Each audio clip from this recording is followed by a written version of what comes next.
Halo selamat pagi pemirsa, apa kabar Anda di pagi hari ini? Senang sekali saya Heri Orun kembali menjumpai Anda dalam Berita Papua hari ini. Dan telah kami siapkan beberapa berita teraktual yang terpercaya dan 3 berita utama telah kami sajikan untuk Anda.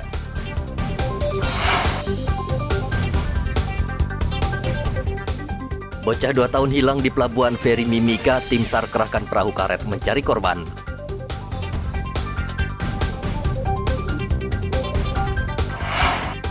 Tidak perpanjang izin tempat hiburan malam di Merauke ditutup Satpol PP.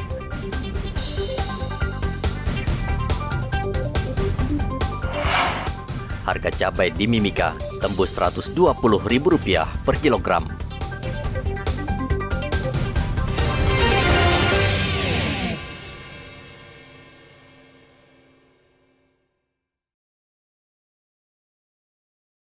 Seorang bocah 2 tahun diduga terjatuh dari dermaga Pelabuhan Feri dan tenggelam.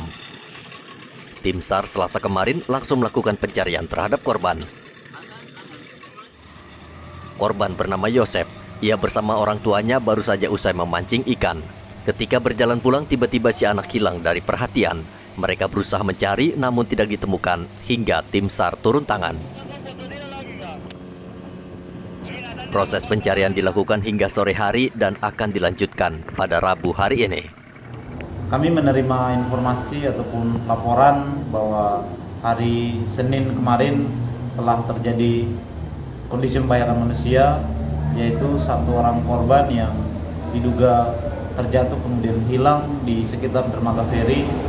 Korban bersama ayahnya saat itu sedang memancing, kemudian setelah memancing mereka akan kembali, namun setelah kembali tiba-tiba ayahnya tidak melihat lagi anak tersebut. Kemudian kami menerima laporan di dermaga SAR, kemudian selanjutnya kami melakukan aksi dengan satu RIP yang keluar untuk melaksanakan pencarian. Namun pada saat melaksanakan pencarian sekitar jam 6 sore kemarin pencarian masih nihil, sehingga hari ini pencarian hari kedua dengan menggunakan satu RIP dan 2 rubber boat.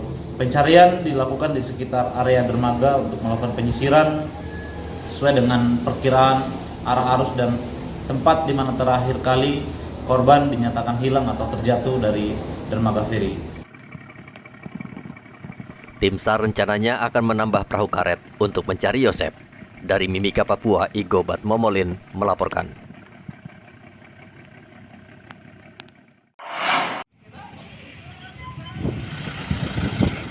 Satuan Polisi Pamong Praja Kabupaten Merauke menutup salah satu tempat hiburan malam di Jalan Arafura Buti karena pengelola tidak mengindahkan teguran yang dikeluarkan Pemkab. Tempat hiburan malam tersebut ditutup lantaran izin operasinya sudah habis sejak April dan pengelola tak kunjung memperpanjang dan memperbarui izin. Penutupan ini dilakukan setelah Satuan Polisi Pamong Praja memberikan teguran sebanyak 3 kali. Di hadapan pengelola, Satpol PP membacakan pelanggaran, selanjutnya petugas menyegel THM dengan memasang garis Satpol PP. Sesuai dengan peraturan daerah nomor 8 dan peraturan daerah nomor 6 dan peraturan bupati tahun 2021, di mana di peraturan daerah menerangkan bahwa setiap orang dan badan usaha wajib melaksanakan pengurusan izin sebelum melakukan penjualan miras. Sehingga kita turun ke lapangan, kita ini belum punya izin dalam hal pengurusan penjualan miras seperti itu. Sehingga kita dari satu langsung melakukan penertiban, penegakan perda, kita lakukan segel sampai dengan yang bersangkutan harus menyelesaikan administrasi dalam hal pengurusan izin seperti itu. Di waktu berapa lama Pak ini pengurusannya? Sebenarnya kita dari awal sudah lakukan teguran. Pertama 15 hari kita kasih waktu untuk mereka lakukan pengurusan. Yang kedua, teguran kedua dikasih 7 hari. Yang ketiga kita kasih waktu 3 hari. Tapi selama melakukan teguran itu tidak dilaksanakan, sehingga kita lakukan segel sampai dengan batas waktu yang sudah ditentukan. Sampai dengan mereka selesai pengurusan. Selain tempat hiburan Nikita, Satuan Polisi Pamong Praja juga masih memantau 2 izin usaha tempat hiburan malam lain yang juga belum memperpanjang izin. Muhammad Ridwan melaporkan dari Merauke, Papua.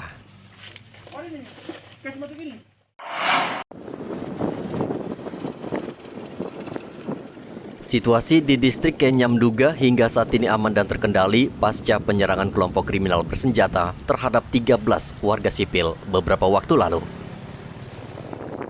Kabid Humas Polda Papua Kombes Ahmad Mustafa Kamal mengatakan masyarakat saat ini sudah beraktivitas normal. Kabid Humas menghimbau masyarakat tetap tenang karena TNI Polri telah disiagakan untuk mengamankan situasi. Di sini situasi juga secara kumulatif kondusif. Ya, aktivitas masyarakat berjalan dengan baik, pelayanan publik juga berjalan dengan baik. Aktivitas masyarakat di sekitar kota kabupaten, ya di kabupaten juga, alhamdulillah lumayan kondusif dan aktivitas dalam rangka perekonomian ya, cukup baik. Pagi ini ada beberapa warga masyarakat yang persiapan untuk membuka rukunya atau kedai-kedai untuk aktivitas perekonomian. Untuk memastikan keamanan di Nduga, saat ini tim gabungan TNI Polri terus melakukan patroli. Teror KKB belakangan ini meningkat. 2 pekan lalu mereka membantai 13 warga sipil. 11 orang meninggal dunia dan 2 lainnya kritis. Kejadian ini menyebabkan warga di Kabupaten Nduga ketakutan. Mereka meminta aparat bertindak tegas dan menangkap para pelaku. Arthur melaporkan dari Nduga, Papua.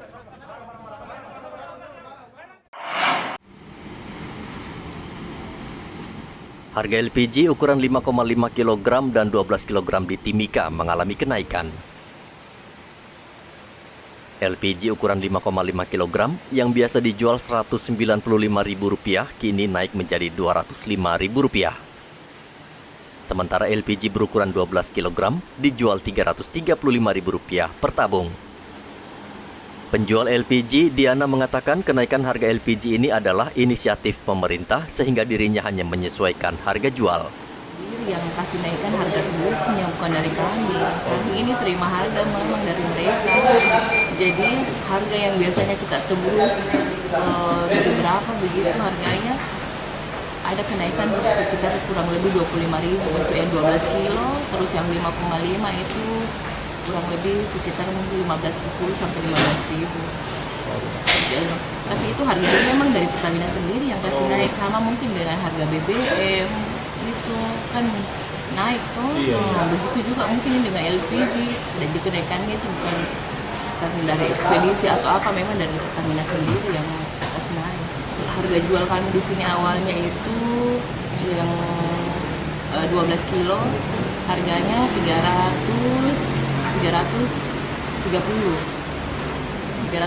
untuk eceran. Terus kalau yang 5,5 yang awalnya kita itu 195 ya. 190 dengan 330. Iya, 330 yang 12 kilo dengan yang 5,5 nya itu 195. Kalau yang 12 kilonya itu harga dari 330 naik jadi 355. Iya. Kalau yang 5,5 dari harga 195 naik jadi 205.000. Mulai naiknya hari apa? Tanggal 10 Juli kemarin pas hari Idul Adha itu, hari Minggu. Tapi karena kami masih menjual dengan yang stok yang lama, tapi tidak apa-apa, kita kasih kelonggaran. Kita masih tetap masih pakai harga jual lama. Sampai kita rasa tanggal 16 kemarin itu kita sudah pakai harga baru. Untuk dari Pertamina-nya sendiri itu kenaikannya sudah dari tanggal 10 Juli 2022. Meski harganya naik, stok LPG di distributor dan pengecer masih aman. Dari Mimika, Papua, Igobat Momolin melaporkan.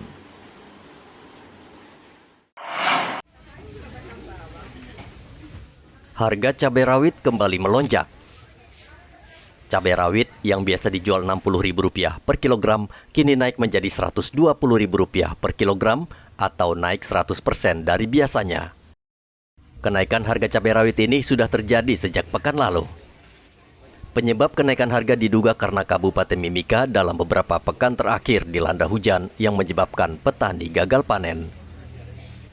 Cabai keriting yang biasa dijual Rp30.000 per kilogram kini naik menjadi Rp80.000 per kilogram. Sekarang 120, 130. Karena memang lagi kurang barangnya di sini. Gitu. Apa Mungkin faktor cuaca kah, faktor apa, tetap memang kurang. stok lagi kurang ya? Per kilo 120 atau 130. Sudah ada seminggu lebih kan? Rating 70-80 total. Ada kiriman juga tapi tidak seberapa. 80-90 saja. Ada yang lokal, ada yang kiriman. Sementara itu harga sayuran juga mengalami kenaikan harga. Sayur yang biasa dijual Rp5.000 per ikat saat ini naik menjadi Rp10.000 per ikat. Untuk menyiasati kenaikan, para pedagang terpaksa harus mengurangi ukuran ikatan sayur. Dari Mimika, Papua, Igobat Momolin melaporkan.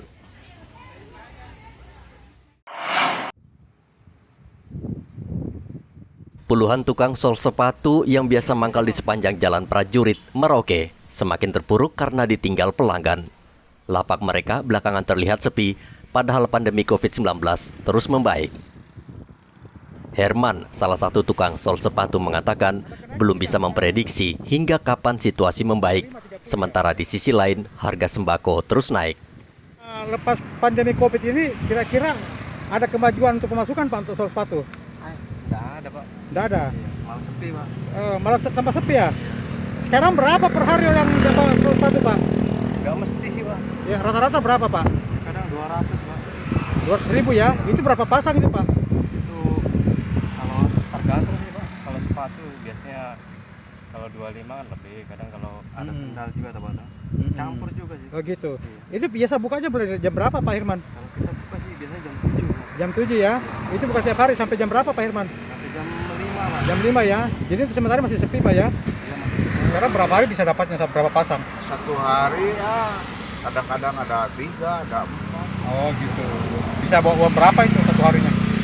Ya satu hari ada 100. Itu mulai buka jam berapa Kang? Mulai jam 8. Jam 8 ya, sampai jam 5? Sampai jam 5. Jam 5. Berapa sekarang tarifnya per satu Pasang? Ya tergantung ini, kalau yang keras mungkin 30, ada yang 25. Sepatu gitu. Ya. Tapi sekarang masih sepi ya? Iya masih sepi. Belum ada, ini kan COVID sudah berangsur-angsur pulih ya? Iya. Tapi sudah ada kemajuan orang ini belum? Ya masih inilah. Masih seperti biasa? Ya. Apalagi kalau lagi COVID, sepi sekali. Tukang sol sepatu juga berharap pemerintah memperhatikan mereka dengan meminjamkan modal usaha agar mereka bisa berkembang. Tukang sol sepatu mematok harga jasa untuk sekali sol sepatu antara Rp20.000 hingga Rp30.000.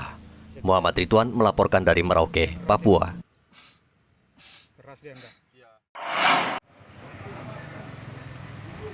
Banyaknya penyalahgunaan senjata api di kalangan polisi mendorong Polres Merauke mengecek satu persatu seluruh senjata api, baik laras pendek maupun laras panjang. Pengecekan dilakukan baik secara kelayakan, kebersihan, maupun keutuhan senjata. Pemeriksaan senjata dilakukan langsung Kapolres Merauke AKBP Sandi Sultan. Sandi mengatakan pemeriksaan ini rutin dilakukan untuk melihat kesiapan anggota. Ini rutin, akan saya laksanakan setiap 1 bulan sekali untuk pengecekan kesiapan daripada personil. Seperti yang saya sampaikan sebelum-sebelumnya, saya akan mengecek ke dalam dulu kesiapan daripada rumah dinas, ya anggota saya, kemudian kesiapan peralatan, logistik, kendaraan, ya begitupun juga anggaran yang ada yang diperuntukkan masing-masing fungsi, itu saya cek semuanya. Apakah itu sudah sesuai dengan dan ada barang itu siap untuk digunakan, ya seperti itu. Jadi saya ke dalam dulu, saya mengecek dulu semuanya. Tidak ada hubungannya dengan itu, ya jangan dikait-kaitkan dengan, tidak ada.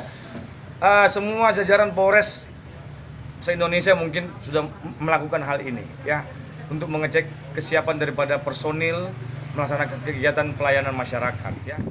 Dari hasil pemeriksaan ditemukan banyak senpi yang kurang perawatan. Di samping itu juga ditemukan sejumlah polisi yang masih memegang senjata api, padahal izinnya sudah mati. Muhammad Ridwan melaporkan dari Merauke, Papua.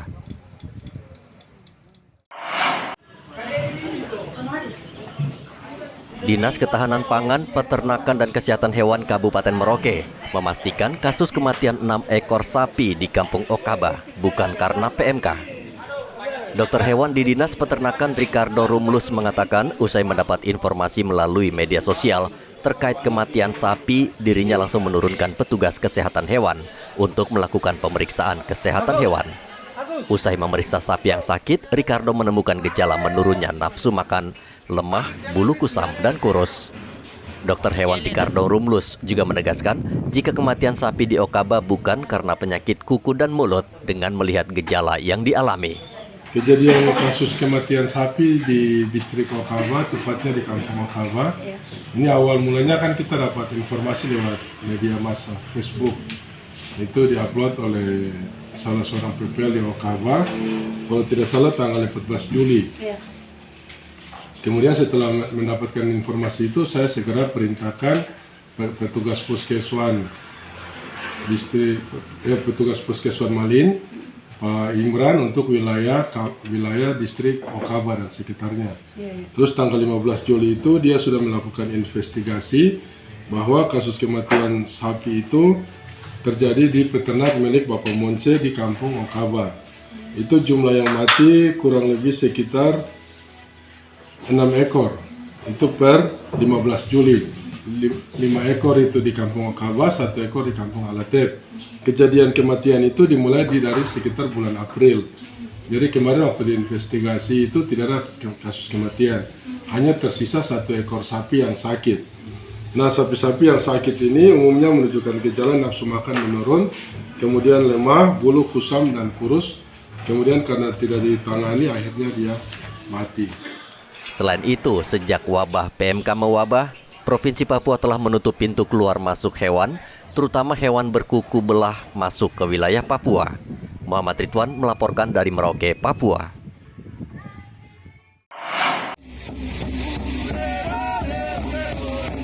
Mengecek kesiapan daerah otonomi baru DOB Pemekaran Papua Tengah, Wakil Menteri Dalam Negeri John Wempi Wetipo bertemu tokoh masyarakat, agama, dan tokoh adat sewilayah Papua Tengah di Kabupaten Nabire. Pertemuan ini untuk mengecek kesiapan pemekaran daerah otonomi baru Papua Tengah.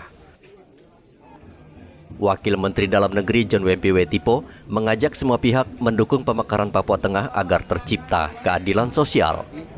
Saya rasa luar biasa karena DPR mengalah untuk pindah ke tempat yang tadi kami acara. Itu artinya bahwa masyarakat termasuk dengan DPR ikut menyetujui untuk mempercepat proses pembangunan di DOB yang baru, gitu ya. Nah, lagi pula dengan masyarakat adat untuk menyiapkan lahan kurang lebih 70 hektar untuk kita bangun kantor gubernur, kantor DPR dan seterusnya. Ini di luar dari dugaan kami. Kita tim dari Jakarta datang, ini kita pikir oh ini bayangannya seperti apa, bayangannya seperti apa, tapi ternyata semua yang terjadi itu di luar dari dugaan kami, gitu. Termasuk dengan kantor rumah dinas saja Pak Bupati Nabire ini siapkan rumah dinasnya itu merelakan ditempati oleh PJ Gubernur, itu luar biasa, begitu ya. Kemudian kantor DPR itu diberikan untuk digunakan oleh PJ Gubernur dalam proses penyelenggaraan pemerintahan, kan begitu. Nah, ini kan luar biasa dan ini akan menjadi fondasi yang kuat bagi pemerintahan untuk menjalankan pelayanan publik, khususnya untuk mempersiapkan DOB yang baru di wilayah Papua Tengah ini bisa berjalan dengan baik ya. Jadi saya jujur dengan tim yang datang ini sangat puas sekali ya, sangat puas. Dan apalagi dengan sambutan masyarakat, antusiasme yang luar biasa, ini menjadi spirit buat kami juga dari pusat datang. Oh ternyata seperti ini, berarti kita juga harus lebih kencang untuk kita menggerakkan proses pembangunan ke depan bisa jalan lebih baik. Dan ini optimisme harapan kami, kalau rakyat sudah mendukung, berarti pemerintah harus support full untuk proses ini bisa berjalan lebih baik. Provinsi Papua Tengah meliputi 8 kabupaten yakni Nabire, Paniai, Mimika, Puncak Jaya, Puncak, Dogiai, Intan Jaya, dan Deyai.